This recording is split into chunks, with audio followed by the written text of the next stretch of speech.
Hey Google, turn on the light. Okay, turning on the light. Guess who's back? Back again. Shady's back. Hey guys, welcome back to another video, and today I will be talking about smart switches. So this is a smart switch. You can turn it on or off just like any other regular wall switch. What makes it smart is that you can turn it on or off using your phone.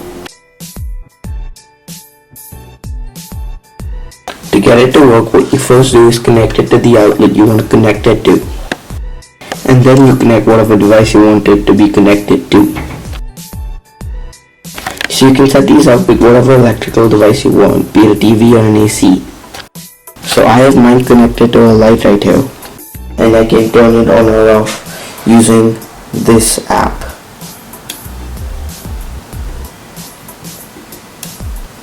Or I can just do this. Hey Google, turn on the light.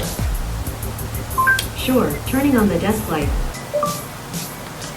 So just to give you an idea of what comes inside the box of a smart switch, I will be unboxing these Tan smart switches. So inside the box you find these two smart switches along with a manual. Smart switch is unboxed and ready to go, so I'll begin the setup process on this phone. So one thing to note when buying these smart switches is that it really doesn't make a difference what company's smart switch you buy. So essentially what you need to work for you is the service that you have. So if you have a Google Home or you have an Amazon Echo, then you should buy a device, a smart switch that's compatible with the Google Assistant or Amazon's Alexa.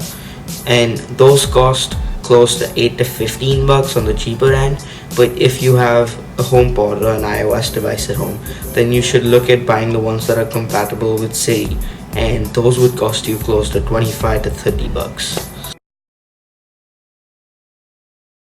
So one reason I definitely recommend buying smart switches is mainly because of the convenience factor.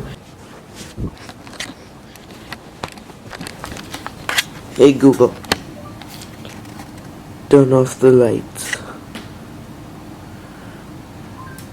turning off the light.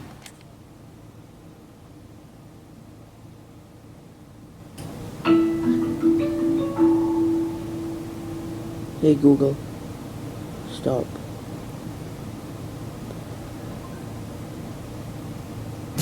Sometimes, however, smart switches aren't very convenient. For example, if your Wi-Fi dies, then your smart switch essentially dies.